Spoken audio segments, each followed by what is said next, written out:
নমস্কাৰ SSC GDৰ আন এটা ভিডিঅ'লৈ আপোনালোকক জনাইছোঁ মোৰ হিয়াৰ পৰা মৰম আৰু স্বাগতম। তেনেহ'লে আপোনাৰ সময় নষ্ট নকৰি আজি আগবঢ়াইছোঁ SSC GD পৰীক্ষাৰ বাবে যিসকল কেণ্ডিডেটে পৰীক্ষা দিব বা পৰীক্ষা দিবৰ প্ৰস্তুতি লৈছে তেওঁলোকৰ বাবে আজিৰ এই ভিডিঅ'টো। আজি মই এই ভিডিঅ'টোত যিবিলাক প্ৰশ্ন হয় সেইবিলাকৰ সম্বন্ধে আলোচনা কৰিছোঁ। আজিৰ মই বঁটা আৰু সন্মান এইটোৰ পৰা প্ৰশ্ন অহা দেখা যায় পৰীক্ষাত, গতিকে এইটো এটা ইম্পৰ্টেণ্ট টপিক হয়। তোমালোকে সম্পূৰ্ণ ভিডিঅ'টো চাবা, পৰীক্ষাত ইয়াৰ পৰা দুটা হ'লেও কমন পাব। কুৱেশ্যন নম্বৰ 1 কি আছে? তলৰ কোনে শেহতীয়াকৈ তেওঁৰ উপন্যাস মালি আলমেইডাৰ চাপচন্দৰ বাবে 2022 চনৰ কুকাৰ বঁটা লাভ কৰিছে? ইয়াত অপশ্যন 4টাৰ ভিতৰত চিটো শুদ্ধ এনচাৰ। চেহান কৰোনাতিলকা।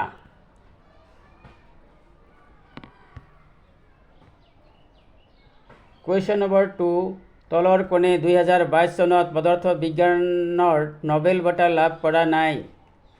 2022 চনত ইয়াত 4জন ব্যক্তিৰ দিয়া আছে অপশ্যনত, তাৰে ভিতৰত এজনে বঁটা লাভ কৰা নাই আৰু 3জনে বঁটা লাভ কৰিছে বিজ্ঞানৰ ক্ষেত্ৰত। ইয়াত শুদ্ধ এনচাৰটো হ'ব অপশ্যন বি NF কুমাৰ। তেওঁ 2022 চনত পদাৰ্থ বিজ্ঞানৰ ক্ষেত্ৰত নোবেল বঁটা লাভ কৰা নাই। তেনেহ'লে জানি থওক কোনে কোনে 2022 চনত নোবেল বঁটা লাভ কৰিছিল বিজ্ঞানৰ ক্ষেত্ৰত। তোমালোকে ইয়াতে জানি থওক। ইয়াত এলেন এস্পেক, ক্লজ হাছেলমান, এচিন ডেইলেংগাৰ এই তিনিজনে নোবেল বঁটা পাইছিল বিজ্ঞানৰ ক্ষেত্ৰত। কুৱেশ্যন নম্বৰ 3 কি আছে? তলৰ কোনখন ছবিয়ে 2022 চনত শ্ৰেষ্ঠ জনপ্ৰিয় ছবিৰ বাবে ফিল্মফেয়াৰ বঁটা লাভ কৰিছিল? 2022 চনত ফিল্মফেয়াৰ কোনটো লাভ কৰিছিল? ইয়াত অপশ্যন চি যিটো আছে সেইটো হ'ব শ্বেৰশ্বাহে 2022 চনত ফিল্মফেয়াৰ বঁটা লাভ কৰিছিল। কুৱেশ্যন নম্বৰ 4 কি আছে? কোনজন বিখ্যাত ক্ৰীড়া খেলুৱৈ ব্যক্তি 2024 চনত ভাৰত ৰত্ন বঁটা লাভ কৰিছিল? ইয়াত 4টা অপশ্যনৰ ভিতৰত শচীন তেণ্ডুলকাৰ হ'ব শুদ্ধ এনচাৰ। শচীন তেণ্ডুলকাৰে 2014 চনত নোবেল বঁটা লাভ কৰিছিল। কুৱেশ্যন নম্বৰ 5 2016 চনত জ্ঞানপীঠ বঁটা কোনে লাভ কৰিছে? 2016 চনত নোবেল বঁটা লাভ কৰিছিল। ইয়াত 4টা অপশ্যনৰ ভিতৰত এইটো শুদ্ধ এনচাৰ হ'ব শংকৰ ঘোষ। তেওঁ 2016 চনত জ্ঞানপীঠ বঁটা লাভ কৰিছিল। নামটো কি মনত ৰাখিবা, শংকৰ ঘোষ। কুৱেশ্যন নম্বৰ 6 2016 চনত এথলেটিক্সত অৰ্জুন বঁটা লাভ কৰা মানুহগৰাকী কোন আছিল? ইয়াত অপশ্যন 4টাৰ ভিতৰত বিটো শুদ্ধ এনচাৰ হ'ব ললিতা বাবৰ। ললিতা বাবৰ 2016 চনত এথলেটিক্সৰ অৰ্জুন বঁটা লাভ কৰে। কুৱেশ্যন নম্বৰ 17 2016 চনৰ মিউ ইউনিভাৰ্ছ খিতাপ কোনে লাভ কৰে? ইয়াত 4টা অপশ্যনৰ ভিতৰত অপশ্যন বিটো শুদ্ধ এনচাৰ আইৰিছ মিটেলেইৰ। তেওঁ 2016 চনত ইউনিভাৰ্ছ খিতাপ লাভ কৰিছিল, মনত ৰাখিব।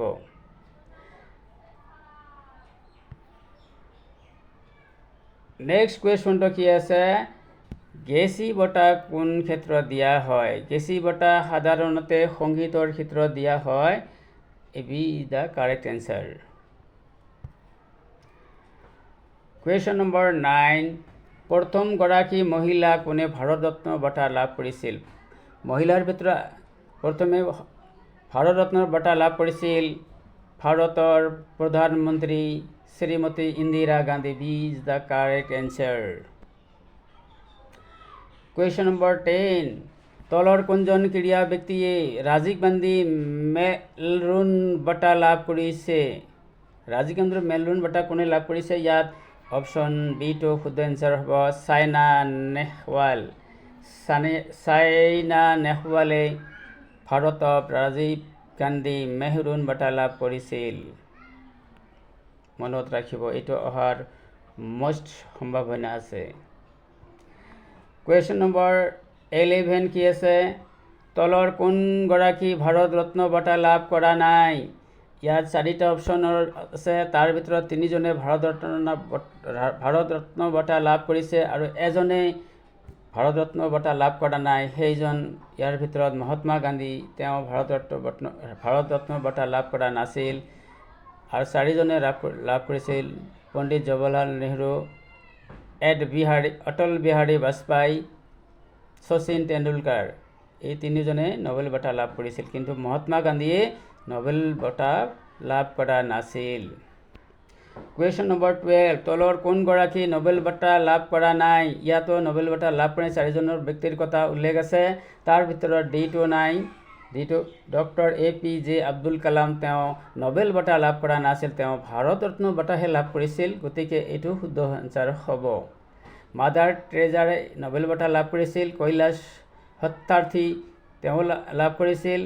অমৃত্য সেন তেওঁ লাভ কৰিছিল, কিন্তু ডক্টৰ APJ আব্দুল কালাম আজাদ তেওঁ নোবেল বঁটা লাভ কৰা নাই, তেওঁ ভাৰত ৰত্ন বঁটাহে লাভ কৰিছিল।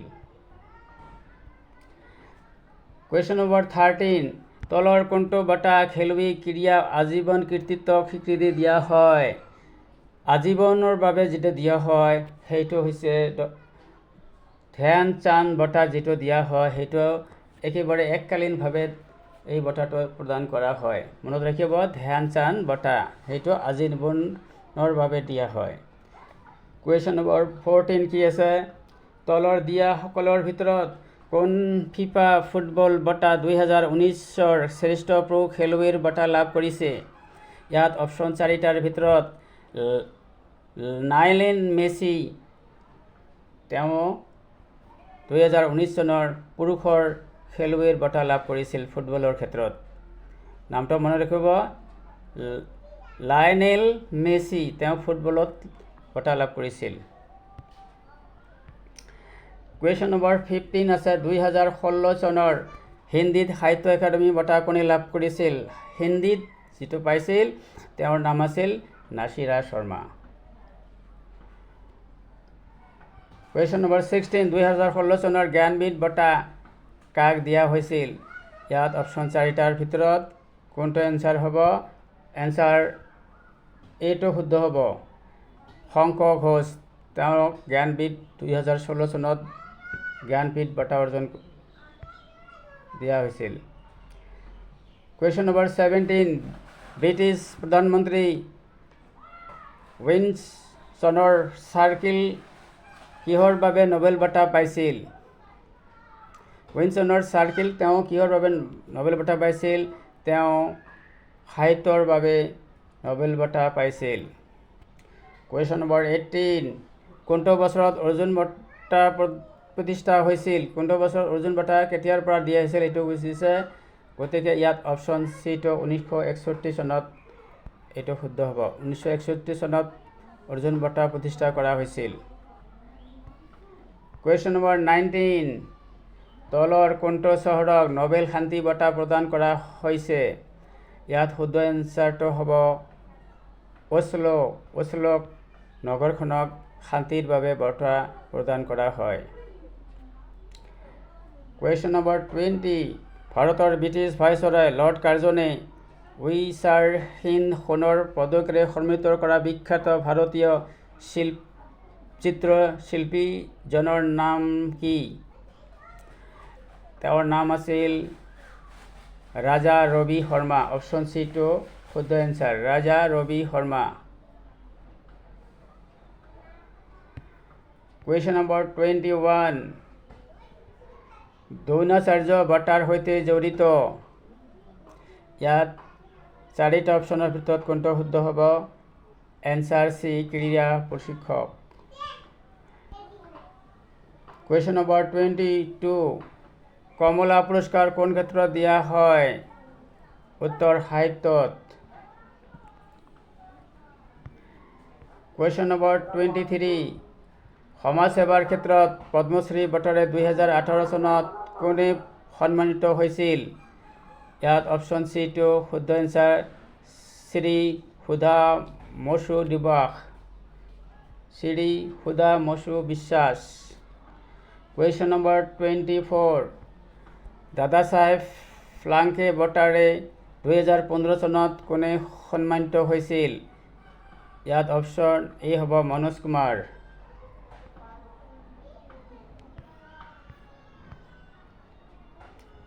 কুৱেশ্যন নম্বৰ 25, তলৰ কোনগৰাকী লেখক 2018 চনত জ্ঞানপীঠ বঁটা লাভ কৰিছে? 2018 চনত জ্ঞানপীঠ বঁটা লাভ কৰিছে Amitabh Ghosh. Option C is the right answer, Amitabh Ghosh. Question number 26, Rabindranath Thakur কোন চনত নোবেল বঁটা পাইছিল? ৰবীন্দ্ৰনাথ ঠাকুৰ 1913 চনত নোবেল বঁটা লাভ কৰিছিল, গতিকে ইয়াত অপশ্যন চিটো শুদ্ধ এনচাৰ 1913 চনত।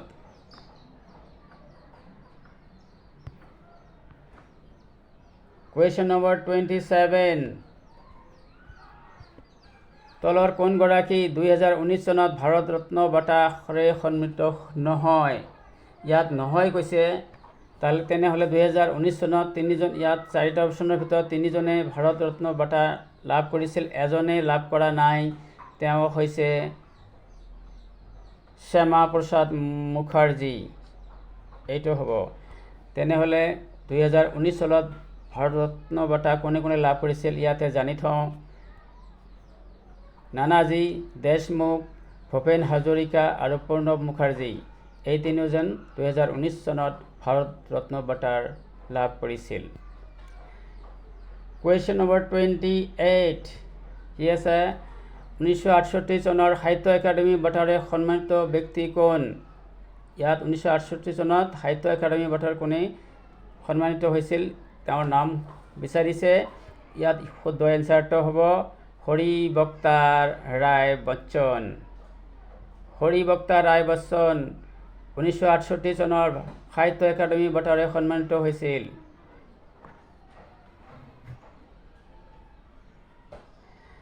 কুৱেশ্যন নম্বৰ 29, কোন বছৰত দাদা চাহেব ফাল্কে বঁটা প্ৰতিষ্ঠা কৰা হৈছিল? ইয়াত শুদ্ধ এনচাৰটো হ'ব 1969 চনত, অপশ্যন ই। লাষ্ট কুৱেশ্যনটো আছে, পদ্ম বঁটা প্ৰায় প্ৰতি বছৰে ঘোষণা কৰা হয়, সেইটো কোন তাৰিখে বা কোন দিৱসত? এইটো গণতন্ত্ৰ দিৱস হ'ব এনচাৰ। 26 জানুৱাৰীত গণতন্ত্ৰ দিৱস হিচাপে পালন কৰা হয় আৰু সেইদিনাখন পদ্ম বঁটা ঘোষণা কৰা হয়। প্ৰিয় শিক্ষাৰ্থীসকল, আজিৰ এই ভিডিঅ'টোৰ দ্বাৰা যদি তোমালোকৰ উপকৃত হয় আৰু SSC পৰীক্ষাৰ বাবে যাৱতীয় প্ৰশ্ন উত্তৰ পাবলৈ মোৰ এই চেনেলটো ছাবস্ক্ৰাইব কৰি চেনেলটোৰ লগত থাকিব। মই তোমালোকৰ বাবে অধিক ভিডিঅ' আগবঢ়াম। আজিলৈ ইমানেই। সম্পূৰ্ণ ভিডিঅ'টো চোৱাৰ বাবে ধন্যবাদ।